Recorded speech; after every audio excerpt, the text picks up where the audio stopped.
Retornamos, queridos, para esta segunda palestra da noite. Com muita alegria que apresento a vocês alguém bastante conhecido, né? Um grande amigo, um amigo de longa data. Nossos filhos cresceram juntos por um tempo. E hoje o pastor Egon é pastor da Igreja dos Irmãos de Macapá, no centro de Macapá, lá no Amapá, e nos brindará, podemos dizer assim como foi na palestra anterior, com esse tempo de palestras, né? Ciclo de palestras da Igreja dos Irmãos, Igreja em tempo de pandemia, e com uma abordagem de um tema extremamente interessante, né?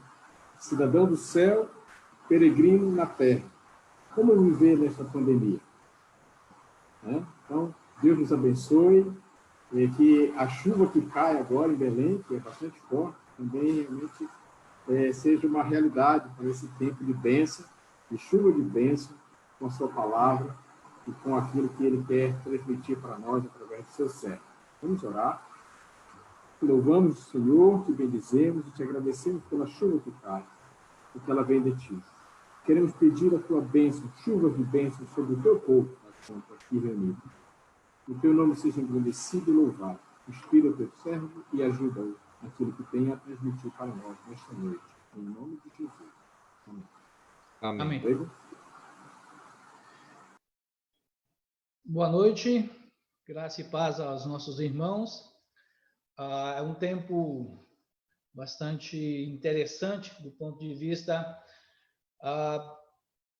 desse ciclo, onde tentamos pegar uma série de temas concernente a isso que, num certo sentido, nos pegou todos de surpresa, creio que não só nós, igreja, mas o mundo.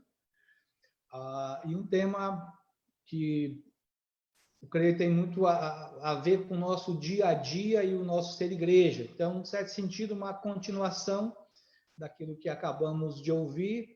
Espero que possamos avançar no sentido da reflexão, no sentido prático, no sentido também de avaliarmos e reavaliarmos as coisas que estamos fazendo. Vou colocar a tela e vamos trabalhar a partir de algumas considerações. E nesse sentido, já desafio você a realmente ter a sua Bíblia, talvez de uma maneira diferente aí do Tiago, né, que colocou todos os versículos no slide.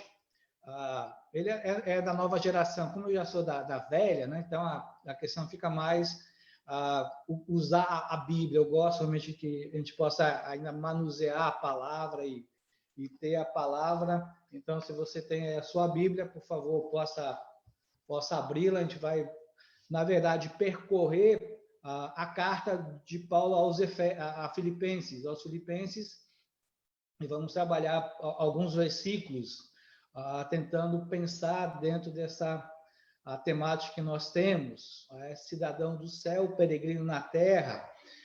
E, claro, a gente teria muitos textos para tentar fazer essa relação. Aí tentamos colocar uma pequena imagem, né, da palavra do Senhor Jesus, que nos chama a essa responsabilidade de carregarmos a nossa cruz. Negue-se a si mesmo e carregar a sua cruz. Né? Então, isso envolve essa nossa peregrinação. E nós realmente somos pessoas que devem ter essa perspectiva. Somos salvos pelo Senhor Jesus, somos realmente regenerados, e partimos então dessa premissa para entendermos que somos cidadãos do céu. A nossa cidadania não é mais terrena. Fomos adotados na família do Senhor, e nesse sentido, então, pertencemos à Igreja do Senhor Jesus Cristo.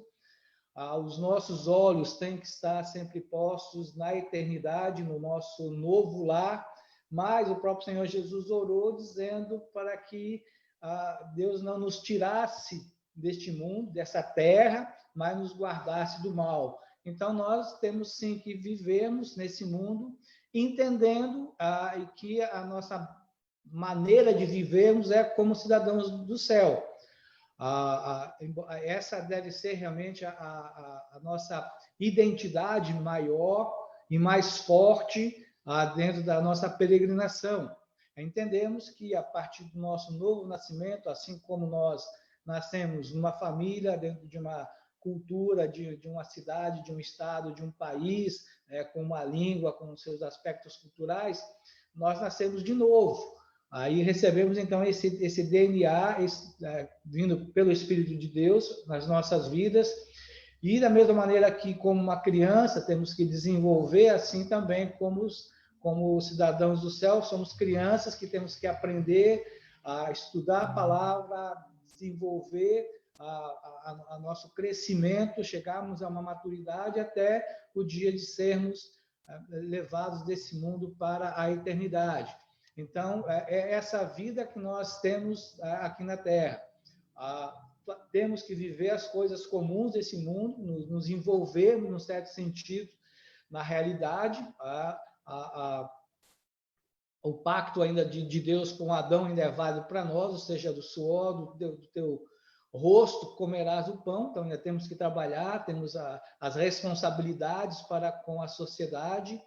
Isso vai envolver a nossa família, vai envolver pessoas ligadas a nós, de termos também um diferencial dentro dessa vivência que nós temos que tomar como peregrinos na Terra. Mas nunca esquecer de que na nossa peregrinação, você na sua peregrinação tem realmente que entender que você é cidadão do céu, que o seu estilo de vida, sua maneira de pensar, de se conduzir, de se relacionar, decisões a serem tomadas, elas têm realmente que tornar as pessoas ao redor conscientes de que nós somos seguidores do Senhor Jesus Cristo, que nós somos discípulos do Senhor Jesus Cristo. Então, a pergunta eu quero fazer um pouco mais para o sentido pessoal, como tenho vivido nessa pandemia. Você pode realmente pensar nesse sentido pessoal, trazer a pergunta para você, como você tem vivido nessa pandemia? Embora nós já estejamos aí entrando o 4º mês, pelo menos mais dentro do nosso próprio país, mas o mundo já respira essa situação aí há quase 6 meses, e eu creio que a igreja, de certa maneira, mesmo em muitos outros países, tem também feito essa pergunta, como tenho vivido nessa pandemia? Entendemos que ela, na verdade, trouxe a todos nós tempos difíceis. Nos pegou, como dizia antigamente, nos pegou de calças curtas, essa situação toda. Então, essa pandemia do Covid-19 afeta toda a sociedade. E a igreja, claro, por estar envolvida, estar dentro da sociedade, ela também tem essa situação de realmente ser afetada. Não é só o governo, não são só a parte da economia, não são só as igrejas, as organizações sociais, não é só a questão da saúde, tudo isso envolve, mas temos que ver essa situação, dessa situação difícil que todos nós estamos envolvidos. Então, o que nós pensamos, e vamos realmente olhar, e pensamos, através de uma palavra aí do Carlson, que ele traz para nós esse desafio de pensarmos, como agentes da providência de Deus, somos chamados a ajudar a manter e renovar a sua criação, a sustentar as instituições formadas da sociedade e da família, a buscar a ciência, a sabedoria, a criar as obras de arte, beleza, e a curar e ajudar aqueles que sofrem com os resultados da queda. É claro que ele escreve isso, e o livro dele é Como Agora Vivemos, há vários anos atrás, muito antes da pandemia. Então, ele já traz essa reflexão, de olharmos o mundo em que nós vivemos, e entender que nós realmente somos agentes dessa providência de Deus, em que aí veremos realmente a providência de Deus através do exercício da sua misericórdia, da sua graça, da sua ira, da sua justiça, mas como vamos fazer? Há um chamado para nós estarmos continuando aquilo que é o pacto lá de Deus com Adão, que é o pacto para a humanidade também, ou seja, de governar o mundo. Deus nos sujeitou toda a criação E nós, como igreja, não temos como dizer que isso não pertence a nós, que isso é uma coisa da sociedade. Não, nós temos sim que pensar ao mundo que nós estamos ao nosso redor, e entendermos e valorizarmos, talvez entre mesmo os nossos irmãos, aqueles que estão aí procurando, de repente, uma faculdade para cursar uma área de serviço, a entender também essas áreas que envolve toda a criação. Eu creio que mais do que as organizações ecológicas, nós, igreja, temos muito mais fundamentos para cuidarmos e para zelarmos dessa criação que está aqui ao nosso redor.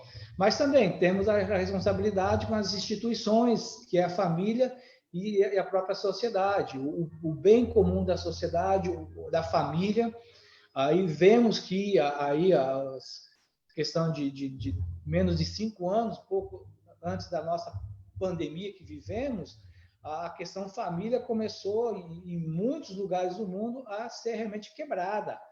Os vínculos familiares sendo derrubados, sendo quebrados, uma concepção diferente de família surgindo, e alguns até, vamos dizer, em parte, talvez a pandemia vem para fazer repensar esses elementos, dentro da questão que hoje a sociedade vive em relação a esse aspecto família. Mas também olhar para aqueles que estão ao nosso redor, sofrendo com os resultados da queda. Então, o que acontece é resultado da queda. Não podemos negar o fato de que, embora Deus no controle, Deus soberano, toda a situação vem dentro do plano estratégico de Deus, no sentido de revelar quem Ele é ao mundo, mas vai trazer sofrimento. O vírus traz sofrimentos, não é? Talvez o mais difícil seja realmente a perda de pessoas, né? E junto com a perda, para muita gente, hoje é realmente pensar: eu não posso me despedir, eu não posso velar um corpo, eu não posso encontrar outras pessoas para chorarmos juntos. Então, junto com a tristeza da perda, vem a dureza de você ter que ficar de longe, simplesmente trabalhando a sua própria dor. Mas como lidamos com isso? Tantas situações que estão aí envolvendo essa situação. Então, nós, como igreja, somos chamados para termos uma palavra a esses que sofrem. Uma outra palavra do John Stott, no livro Ouça ao Espírito, Ouça ao Mundo, ele fala: recusemos-nos a nos tornar ou tão absorvidos com a palavra que acabemos fugindo dela e deixando de confrontá-la com o mundo, ou tão absorvidos com o mundo que nos conformemos com ele, deixando de submetê-lo ao julgamento da palavra.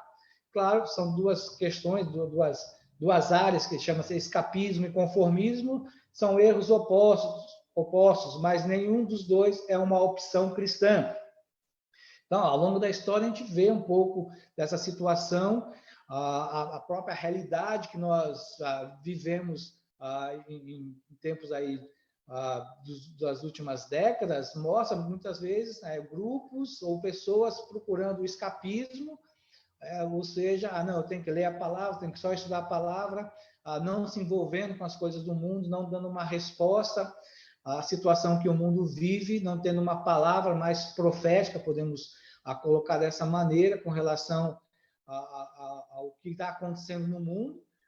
Mas, nesse sentido, o que acontece? Nós fugimos da própria palavra, ou seja, daquilo que Deus nos chama por meio da palavra, que é confrontar o mundo. Não devemos nos conformar com ele. O que acontece talvez seja o elemento mais nítido nos últimos anos. Na verdade, a cada geração, a igreja tem que lidar com essa situação de ter que desafiar, ter que exortar, admoestar, disciplinar pessoas no seu grupo que estão realmente conformados com o mundo. Ou seja, estão se submetendo às coisas do mundo, vivendo conforme o mundo, deixando de viver a realidade da própria palavra, a realidade que Deus quer para todos nós. Então, são com esses dois pensamentos que nós vamos avançar trabalhando. eu creio que os mais novos talvez possam não lembrar do Armin Klink, ainda é vivo, não é? Ele tem uma frase: na crise em alto mar, ninguém dorme até resolver o problema. E o que ele quer dizer com isso? Na verdade, é uma frase que não está em nenhum dos dois livros dele.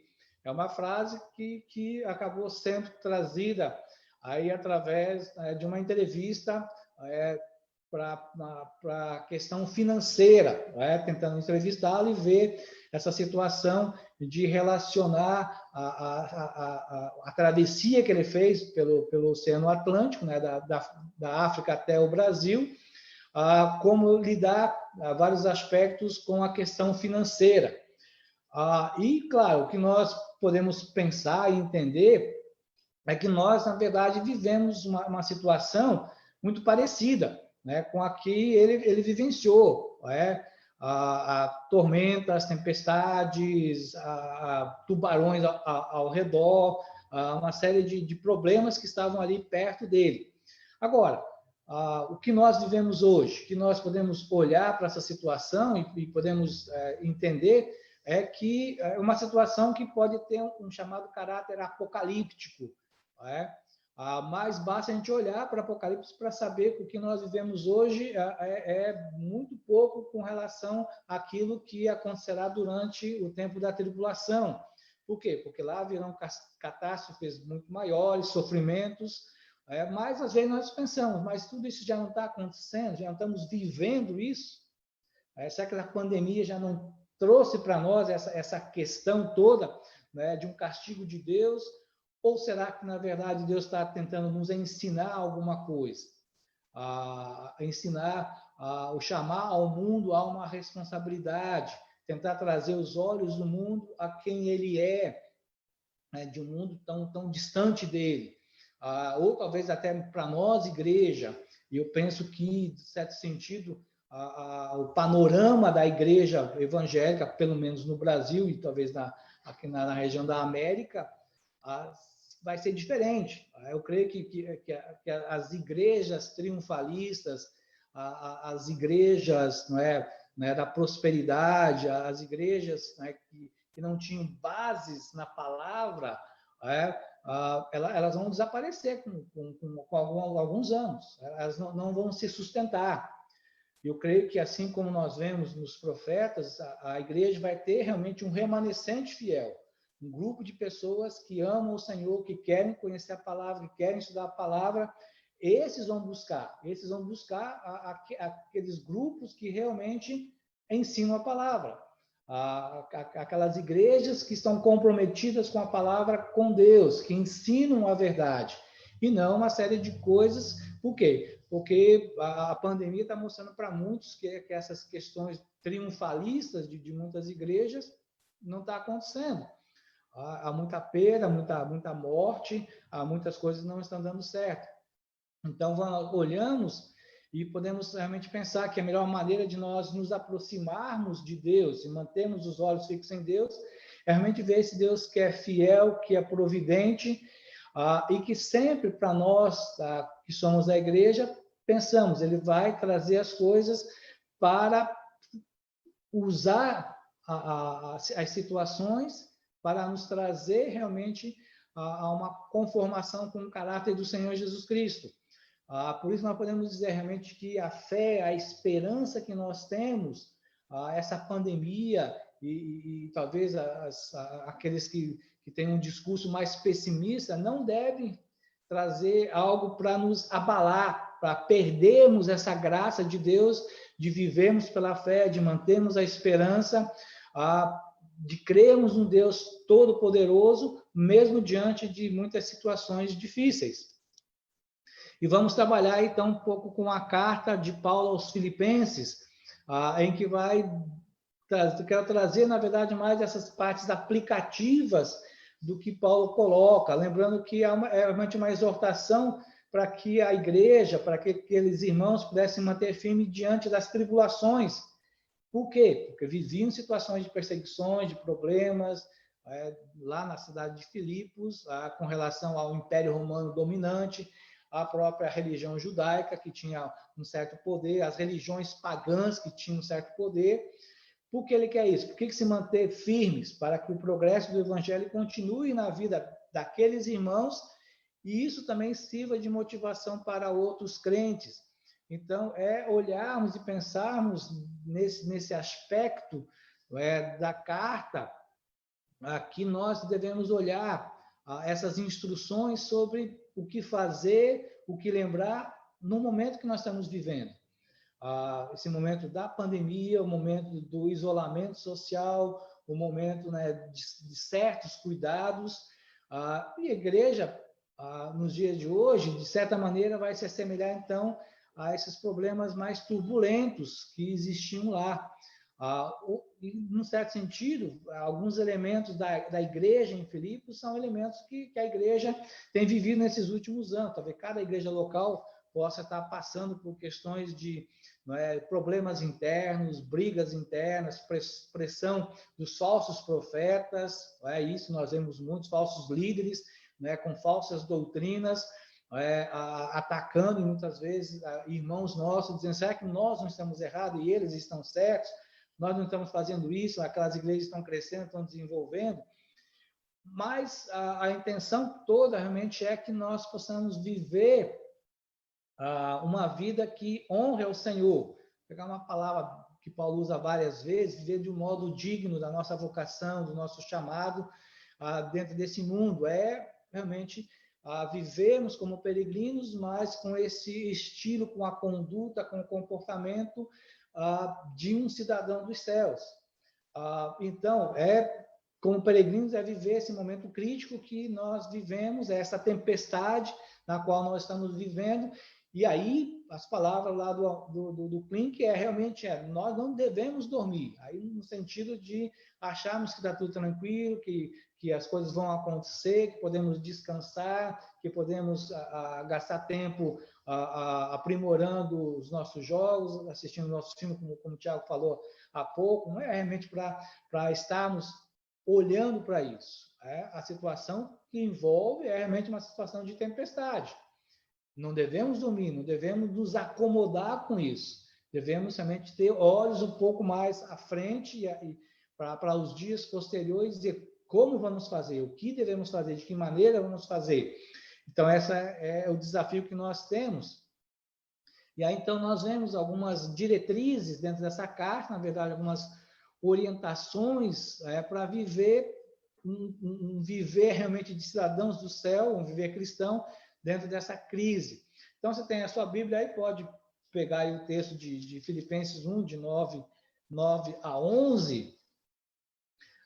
E Paulo diz assim: e faça esta oração para que o amor de vocês aumente mais e mais em conhecimento e toda a percepção, para que vocês aprovem as coisas excelentes e sejam sinceros e inculpáveis para o dia de Cristo, cheios do fruto de justiça que vem por meio de Jesus Cristo, para a glória e louvor de Deus. Então, é uma oração que podemos dizer, ela serve de modelo para as nossas orações. Lembrando que esse contexto é um pouquinho mais anterior, nos versículos 3, Paulo também ora pelos filipenses. E aqui, então, vamos observar esse modelo que nós temos da oração. E o que Paulo vai nos colocar? Qual é o desafio primeiro? O conteúdo dessa oração. E podemos dizer que realmente que é o conteúdo maior. Aí talvez pensemos realmente que essa oração é quase como uma laranja, que é única, mas tem vários gomos. E aí podemos dizer realmente que a oração, ela realmente, o amor é como essa laranja que tem vários gomos dentro dela. Para que esse amor transborde cada vez mais. Então, entendemos sim que esse conteúdo é realmente necessário. Nós vemos em vários outros lugares do Novo Testamento esse desafio de exercermos o amor, de praticarmos o amor. O próprio Senhor Jesus, de certa maneira, quase que resumiu que a nossa identidade seria vista pelas pessoas, vista pelo mundo, quando nós amarmos uns aos outros, quando nós tivermos amor uns pelos outros. Então, essa atitude do amor, para nós, ela é importante. Então, ao pensarmos realmente nesse momento, é quando nós orarmos uns pelos outros, a oração nossa, aí mais interna, de orarmos pelos nossos irmãos, não deve se limitar somente àqueles que estão sofrendo, àqueles que estão doentes, àqueles que estão com algum parente passando por necessidade, mas deve realmente que o amor no coração, na vida de cada irmão, realmente transborde cada vez mais, seja pleno, ele realmente possa, como uma caixa d'água que quando não tem lá a sua boia, vai transbordar aquela água, seja dessa maneira que nós vamos ver. Agora, porque esse amor é importante exatamente por causa do pedido que ele faz dentro dos propósitos, ou seja, ele vai envolver conhecimento, discernimento, aprovação, pureza, irrepreensibilidade e plenitude.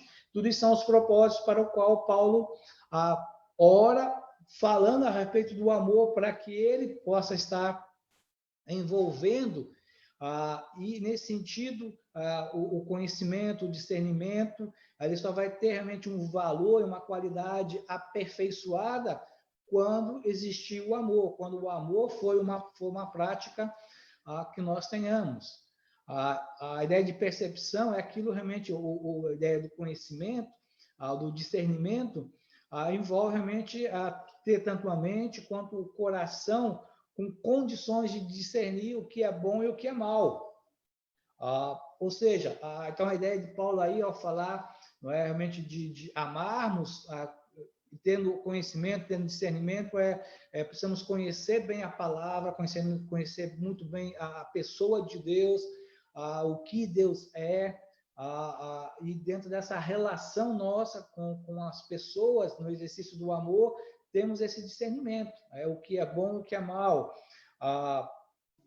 E quando pensamos nisso, vamos realmente entender, então, esse sentido do que nós, tendo discernimento do que é bom e do que é mal, nós possamos aprovar aquilo que é bom. Ou seja, o conhecimento, a percepção, o discernimento que nos ajuda a sabermos aquilo que nós vamos dizer. Isso eu faço, isso eu não faço. Isso eu vejo, isso eu não vejo. Isso eu falo, isso eu não falo. É a condição que vem para nós no sentido de aprovação, aprovar aquilo que é excelente. Né? Vamos lembrar que Paulo usa aí várias metáforas para a vida cristã, ou para a carreira cristã. E uma delas é realmente da corrida. Então, nós corremos atrás de um prêmio, que é o próprio Senhor Jesus Cristo. Devemos nos colocar. E a ideia, então, de excelência realmente é alcançar a vitória. Não é? E ela é possível para todos nós crentes temos essa possibilidade. Vai falar também da pureza. Né? Agora, o amor, quando exercitado, através realmente desse discernimento, com aprovação, também fala através de termos essa atitude da pureza, que tem a ver, sim, com as questões de valor moral. É uma palavra bastante usada dentro da questão dos metais, ou seja, para o ouro, a prata, elas precisavam ficar livres da sujeira, da escória, daquilo que não era algo do metal, ele tinha que passar pelo fogo, a ideia então da pureza. Por quê? Porque se for misturado, perde o valor. Então, da mesma maneira nós, pelo conhecimento, pelo discernimento, pela aprovação, nós vamos aprender que nós estamos nesse mundo, mas nós não somos desse mundo. Somos cidadãos dos céus. Então, nós devemos realmente entender que essas coisas da escória, da sujeira, da carne, tem que ser tiradas de nós, tem que passar realmente pelo fogo da palavra, da ação do Espírito Santo na nossa vida para realmente nos purificar e vivermos de uma maneira pura, uma maneira tão irrepreensível, que envolve realmente que nós possamos, na nossa peregrinação, nessa nossa jornada por aqui como cidadãos do céu, nós possamos viver sem censuras, sem lesões, cheios, ou a plenitude, que pode envolver aí, a ideia realmente do fruto da justiça, que pode envolver o fruto do Espírito, uma série de virtudes que nós vemos tanto nas cartas de Paulo quanto de Pedro. E aqui, claro, podemos realmente pensar nesse sentido na palavra do Senhor Jesus lá em João 15:5. Sem mim nada podeis fazer.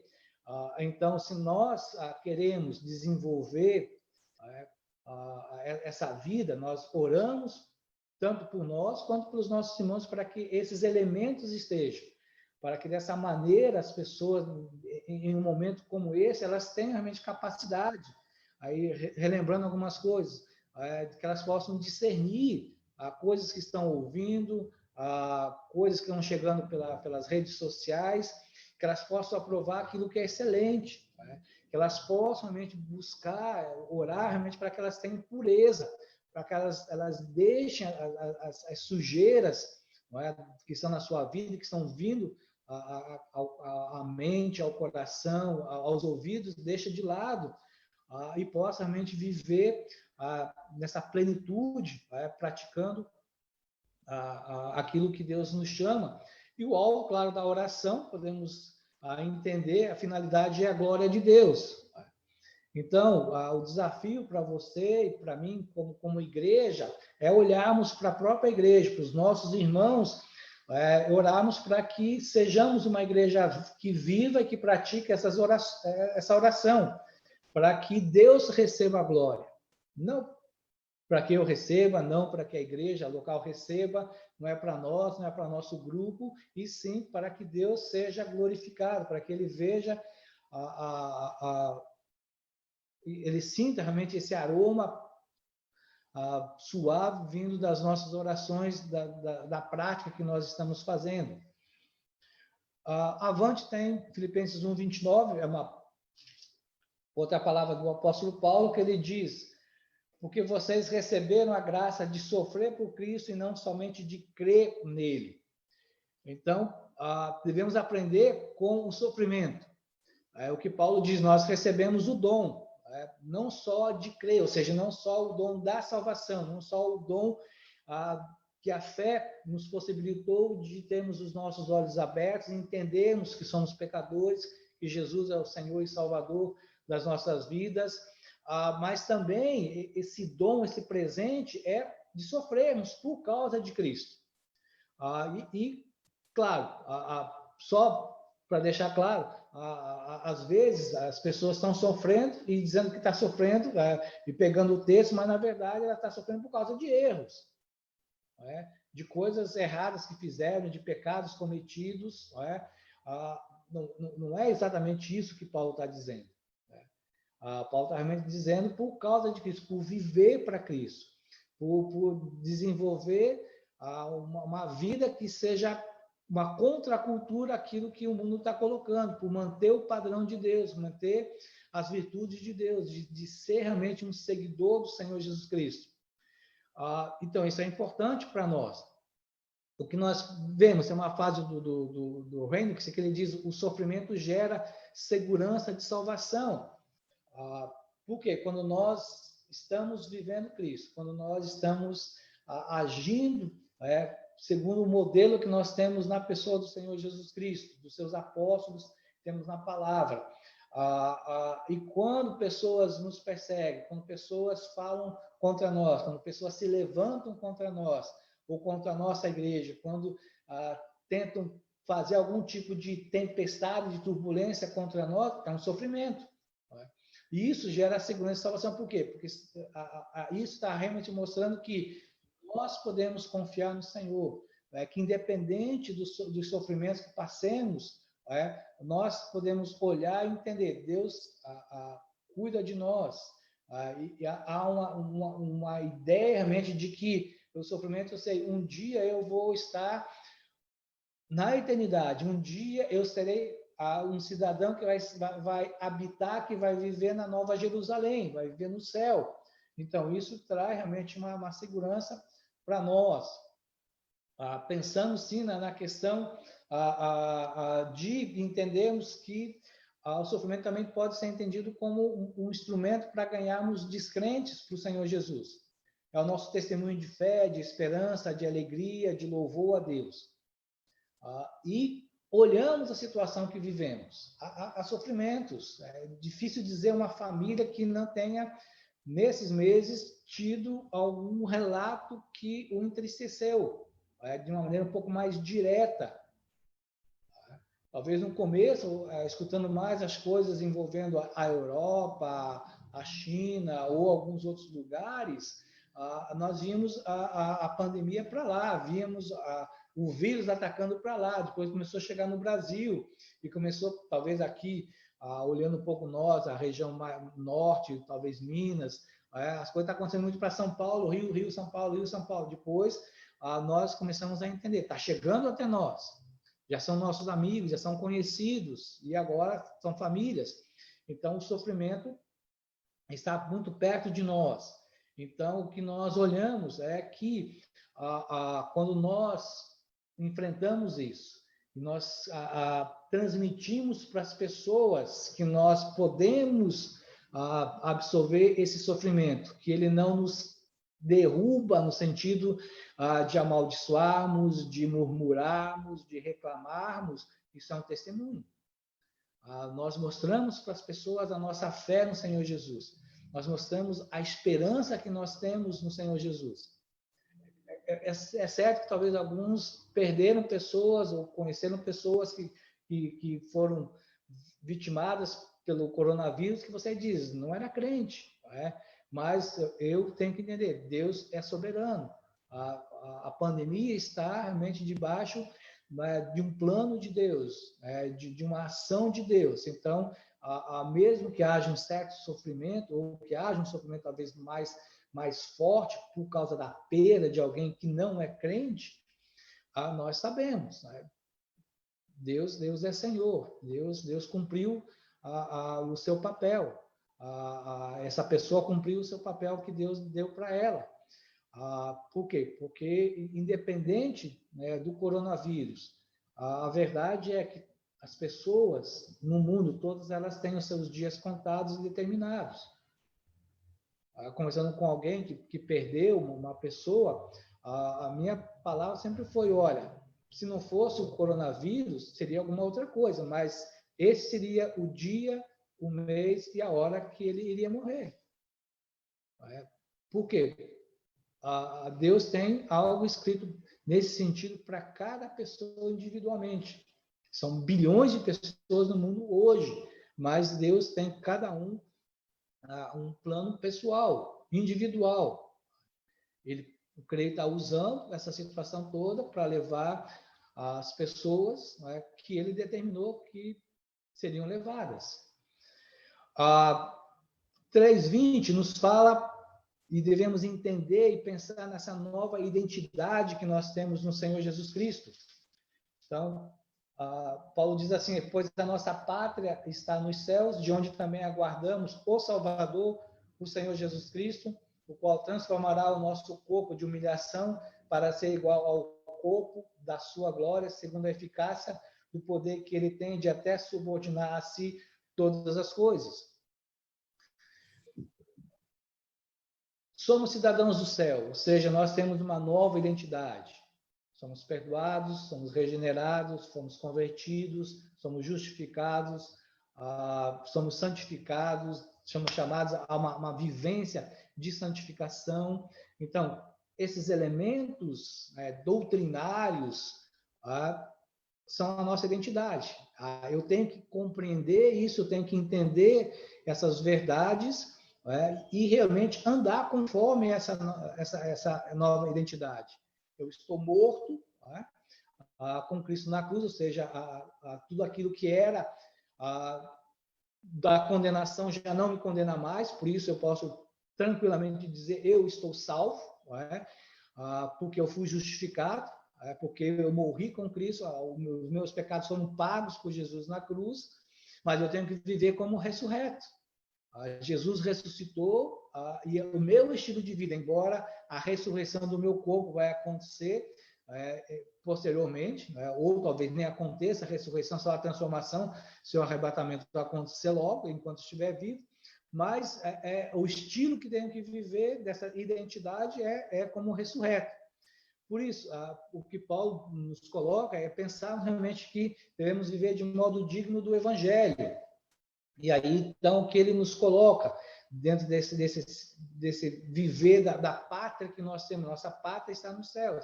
Somos cidadãos do céu. Então, a nossa vida, o nosso comportamento tem que ser como de estarmos no céu, de sermos realmente o Filho de Deus, o Filho de Deus. Esse é o comportamento que nós temos que ter, de termos o caráter realmente de alguém que está semelhante ao Senhor Jesus Cristo. O que nós pensamos e vamos entender, que Paulo diz devemos aguardar o Salvador, o Senhor Jesus. Paulo focaliza realmente, a nossa pátria está no céu, de onde aguardamos o Salvador. Eu creio que isso é importante, eu creio que Paulo, de uma maneira que ele pensou realmente, de dizer o fato realmente de termos a pátria no céu, é porque Jesus é nosso Salvador. Ele conseguiu que nós pudéssemos ter acesso a essa cidadania, de sermos cidadãos do céu, de termos a pátria que o Senhor Jesus tem reservado para nós. Por quê? Porque Ele é o Salvador. Então, esse elemento da salvação realmente é importante, né, de entendermos e pensarmos, mas esse que é Salvador também é Senhor. Já não somos mais donos de nós. Embora nós entendamos que em Cristo nós somos livres, a liberdade, nós entendemos isso, o Espírito de Deus nos traz essa liberdade, a liberdade do pecado, mas essa liberdade que nós temos, na verdade, também diz que nós somos sujeitos ao senhorio do Senhor Jesus, somos escravos do Senhor Jesus. Então, aquele que é Salvador também é Senhor, e devemos andar de conformidade com Ele. E, claro, pensando exatamente nesse fato, aquele que morreu e ressuscitou, foi ao céu e um dia voltará. E devemos pensar e devemos observar esse fato. É isso que Paulo está colocando para nós. Não é? Ele governa, ele tem um trono, está sentado no trono, tem o livro da história nas suas mãos, governa soberanamente todo o mundo, todo o universo. E isso também nos ajuda no sentido da esperança, de entendermos realmente desse fato de que nós aguardamos a salvação, no sentido, né, da volta do Senhor Jesus a esse mundo. Então, isso é também importante no sentido do cenário que nós vivemos, de levarmos às pessoas essa palavra de esperança, de dizermos por que nós temos essa esperança, em que ela está firmada, não em nós, não nos nossos méritos, mas no fato de que há um Salvador que um dia voltará. Há um Salvador que nos aguarda se a morte for ou a maneira de nós encontrarmos o Senhor Jesus. Então, isso para nós é algo importante para entendermos e olharmos esse fato. E o importante na verdade, que a igreja, de época em época, ou de geração em geração, ela goza desse privilégio de viver como se fosse a última geração a viver nessa terra. Que é ela que vai saudar, ela que vai ver o arrebatamento. Não sei se você tem parado para pensar, e eu creio que é importante que nós possamos sempre pregar isso. Devemos viver o dia de hoje de dois sentidos, né? De dormir entendendo que podemos não acordar na cama, e sim no céu. Nas nuvens vai encontrar o Senhor Jesus no céu. Ou podemos, talvez, não terminar o dia porque o arrebatamento aconteceu. Isso é algo importante para nós. Essa esperança, esse olhar para a eternidade, para a volta do Senhor Jesus, que é iminente, ela pode acontecer a qualquer momento pelo arrebatamento. Então, devemos, dessa maneira, estar vivenciando isso. Então, para nós, devemos pensar nessa realidade e entendemos. Há uma frase do Warren que ele diz: uma vez que nossos valores encontram-se distorcidos, desperdiçamos nosso vigor em atividades inúteis, e nossa visão está de tal modo obscurecida que a volta de Cristo não parece ter qualquer poder para motivar nossa vida. Pense, talvez a pandemia trouxe para nós esse despertar. Talvez nós estávamos mais ou menos como o povo de Jerusalém, de Israel, na época do Senhor Jesus, 400 anos de silêncio profético, não havia profetas.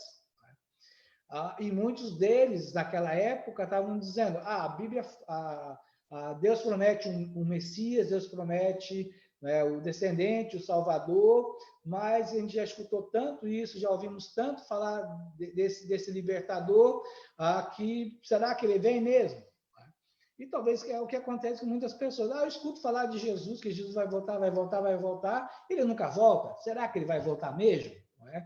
Então, é possível que a igreja estivesse dormindo nesse sentido, esse sono espiritual com relação à volta do Senhor Jesus, com relação ao arrebatamento, pouco importando, muito mais ligado nos negócios desse mundo, muitas vezes a igreja lidando com coisas sérias, que possam glorificar a Deus, mas com seus olhos desatentos. E a pandemia traz isso. Eu creio que isso é importante, então, nós falarmos para as pessoas, compartilharmos, muitas vezes, entre nós, como crentes. Você está preparado para a volta do Senhor Jesus? Para que Jesus venha buscar a sua igreja? Você está orando por isso? Você está desejando isso? Algo que eu creio a pandemia nos faz pensar que é um estilo de vida que nós devemos viver. Versos 4 e 2 nos traz a orientação de empenhar-se e encorajar a unidade. E lá diz assim, peço a Evódia e peço a Síntique que no Senhor tenham o mesmo modo de pensar. E peço também a você, fiel companheiro de julgo, que auxilie essas mulheres, pois juntas se esforçaram comigo no Evangelho, juntamente com Clemente, e com os demais cooperadores meus, cujos nomes se encontram no livro da vida. É o momento, então, que nós devemos realmente pensar dentro desse aspecto. Um lado é essa disposição pessoal para resolvermos diferenças. A palavra de Paulo primeiro fala para a Evódia e para a Síntique que, olha, pense concordemente. Ou seja, tiveram problemas, tiveram dificuldades, resolvam isso.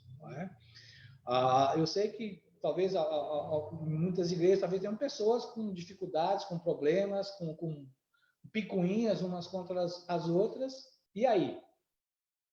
Vai deixar para lá? Veio a pandemia? Não, tenta resolver, tenta sentar para ver essas diferenças. Não é? Se você sabe que existe com uma pessoa, com outras pessoas, não é?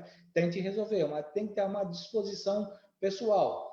Caso não dê certo, há uma disposição para mediar pessoas e problemas.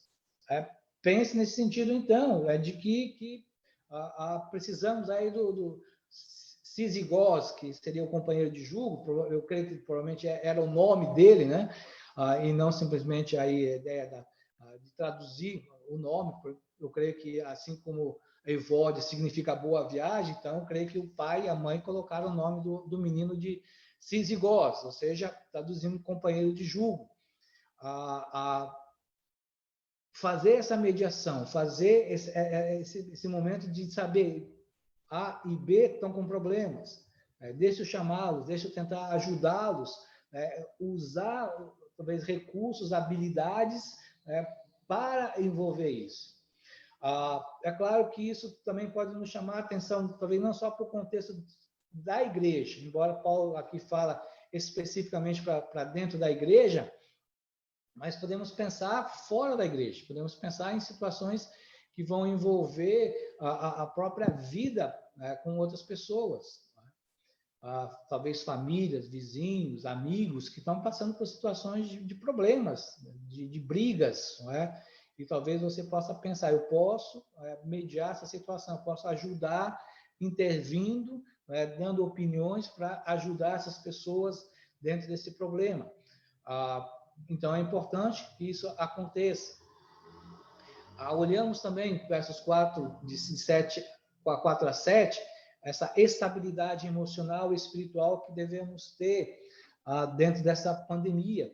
E o que Paulo diz, alegrem-se no Senhor, outra vez vos digo, alegrem-se, que a moderação de vocês seja conhecida por todos, perto está o Senhor, não fiquem preocupados com coisa alguma, mas em tudo sejam conhecidos diante de Deus os pedidos de vocês, pela oração, pela súplica, com ações de graças. E a paz de Deus, que excede todo entendimento, guardará o coração e a mente em Cristo Jesus. E aqui, então, a gente tem mais 5 pregações de 1 hora cada uma, não é? Mas não é o nosso tempo, não é o objetivo falarmos detalhadamente de cada situação que envolve isso. Mas, primeiro, sermos sempre alegres no Senhor. É claro que a gente pode se perguntar, mas como ser alegre em situação como essa? Né? Manhã, tarde, noite, madrugada, notícia, não é? Triste, morte, casos e casos assolando cidades, países. Então, como ser alegre? E aí a gente se vale sempre da diferença entre a alegria e a felicidade. Felicidade é algo momentâneo, é um estado de momento. Né? Você faz aniversário, nem se lembra do seu aniversário, mas de repente chega lá, o pessoal da sua família, da igreja, vem lá, traz um bolo, traz uma Coca-Cola, traz algumas coisas. Claro, é uma festa, então é um momento de felicidade, né? Que pode passar. Você pode depois receber uma notícia mais triste, um problema, alguma coisa, vai entristecer. Por quê? Porque a felicidade é momentânea. A alegria, para nós, como crentes, como fruto do Espírito, entendemos que ela é permanente. E é isso que Paulo vai falar. A carta de Filipenses tem muito desse tom da alegria. A 1 Tessalonicenses 5 também, Paulo vai falar, né, de realmente entendermos isso. Então, a alegria ela é permanente. Por quê? Porque ela sabe quem é o seu Senhor e seu Salvador, ela sabe quem é Deus, conhece muito a respeito de Deus, então é um fundamento para a nossa vida. O caráter de Deus, o que nós conhecemos de Deus, o que nós sabemos de Deus, o que nós lemos na palavra, nos traz condições de entender. Deus é soberano, Deus é providente, Deus é bom, Deus é santo, Deus é justo. Então, esses elementos, né, do caráter de Deus vão realmente trazendo a nós condições de vivermos alegres. De, às vezes, escutarmos uma notícia triste de alguém da família, muito próximo de nós, muito amigos da igreja. Não é um momento feliz, é um momento de chorar, um momento de lamentar, mas interiormente estamos alegres. Deus é soberano. Deus quis assim. Deus disse não às nossas orações. Louvado seja o nome do Senhor. Como Jó diz, nenhum plano de Deus vai ser frustrado, vai ser quebrado. O plano dele vai acontecer. E há um plano individual, há um plano mundial. Por isso podemos estar sempre alegres, porque sabemos quem é o nosso Deus. Há um chamado para sermos amáveis, essa amabilidade de estarmos envolvendo com pessoas. E é uma palavra muito difícil, na verdade. Tantos comentaristas na língua inglesa vão dizer que não existe uma palavra na língua inglesa para traduzir o que Paulo colocou, e muito menos em português também temos uma palavra. Então, ela tem realmente um aspecto maior do que simplesmente a ideia da amabilidade ou da gentileza, da bondade, mas é envolver todas essas coisas, é envolver todos esses elementos aí de sermos amáveis, de sermos bondosos, de sermos gentis. Então, olhamos essa relação. Na própria carta de Paulo, Paulo vai falar de como a igreja fez isso. E é algo para nós também, pensarmos exatamente assim, como nós podemos ser amáveis, bondosos, gentis com as outras pessoas. Embora esse cuidado, a Bíblia nos coloca uma prioridade, que é cuidar primeiro do pessoal que é a família da fé, aqueles que estão entre nós. Se todos estão supridos, se todos não têm problemas, vamos para aqueles que estão ao nosso redor, que estão no mundo, os descrentes. Então, às vezes, se temos condições de ajudar os nossos irmãos e ajudar as pessoas de fora, com alimento, com roupa, às vezes até com sustento financeiro, vamos fazer. É uma maneira que devemos viver. Isso é um comportamento, isso é uma atitude de nós como cidadãos desse mundo. Vivemos dessa maneira, olharmos as pessoas ao nosso redor dessa maneira, sermos amáveis com as pessoas, sermos bondosos com as pessoas e também não sermos ansiosos. E aí, como não ser ansioso nesse mundo? Como não ser ansioso nessa situação que nós estamos aqui, né? Embora nós possamos olhar e vermos que é uma maneira de sermos amáveis, muitas vezes é suprir aquilo que está deixando um irmão ansioso. Ele não tem como pagar a sua conta de energia, ele não tem como comprar os seus alimentos. Então, como nós suprimos? Como nós vamos ajudar? Sendo amáveis, sendo bondosos, não é? Mas como eu vou agir, não é? Não sendo ansioso. E aí, a grande verdade é realmente entendermos, ansiedade é incredulidade. É pecado viver preocupado, viver ansioso, não é?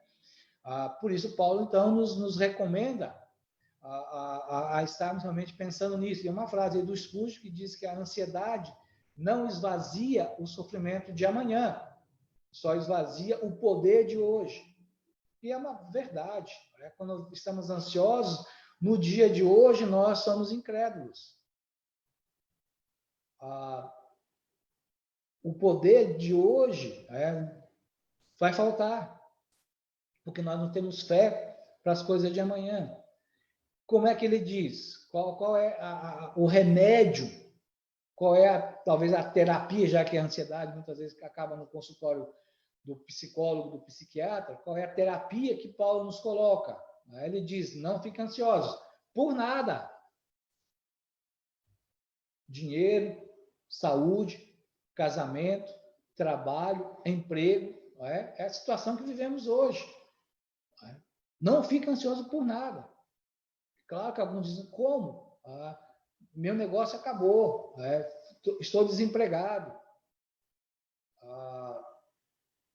vai ser reduzido o meu salário. Como não ficar ansioso?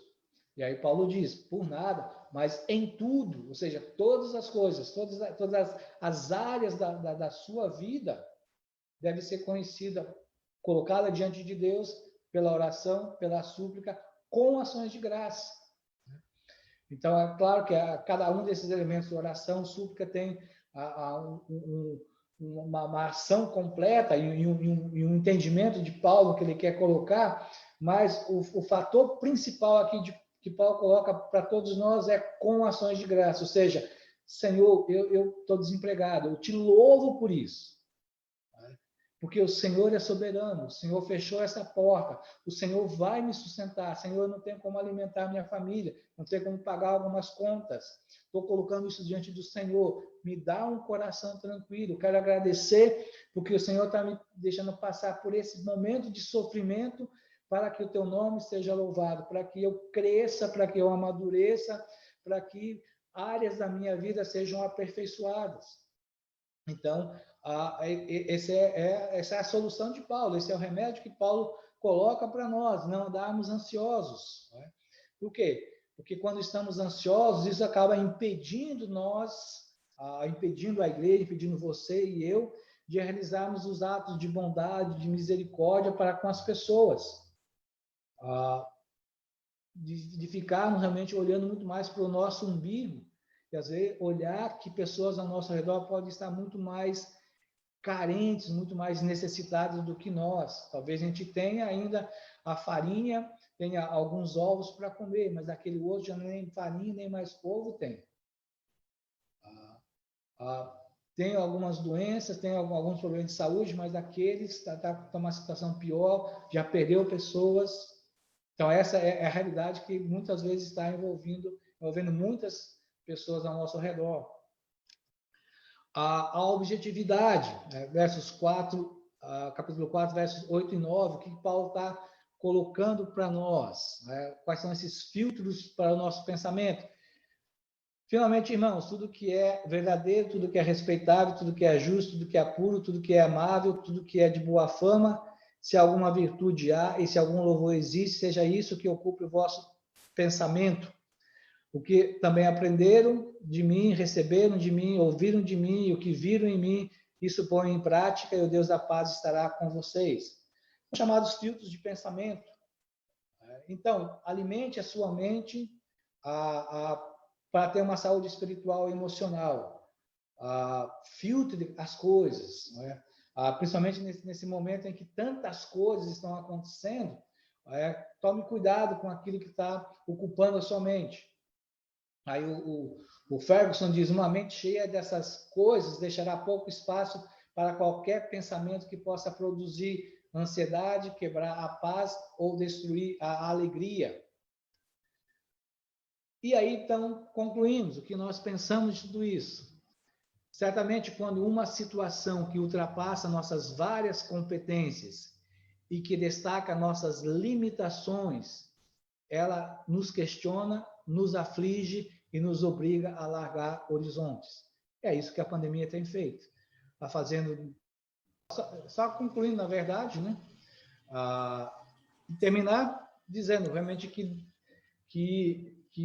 nesse momento precisamos sempre pensar e entender a própria pessoa de Deus, a soberania de Deus, a fidelidade de Deus, a bondade de Deus, a imutabilidade de Deus, na crise que ela provocou, seja pessoal, familiar, na própria vida da igreja, mas é ter os nossos olhos, viver com cidadãos amando, compreendendo, entendendo quem é o nosso Deus, para vivermos como peregrinos que possam viver de modo digno do Senhor.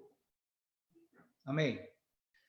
Senhor Deus, nós te agradecemos e louvamos o teu nome pela palavra do Senhor que ouvimos nessa noite. Obrigado porque o Senhor Jesus nos chamou por amor dele para conosco. Obrigado porque são os méritos de Jesus na cruz que nos salva e não aquilo que nós fazemos. Obrigado porque o Senhor tem cuidado de nós. Obrigado porque o Senhor tem um plano para a igreja nesse mundo, nessa época, diante da situação que está, e que cada igreja no seu local consiga ser a luz e ser sal para que realmente o nome do Senhor Jesus seja levado, transmitido, engrandecido entre as pessoas ao redor. É isso que eu peço e oro no nome do Senhor Jesus. Amém. Então, que Deus nos abençoe, tenhamos uma excelente noite, um excelente descanso. E você pode aproveitar para interagir com outros irmãos que estão aqui nesta sala.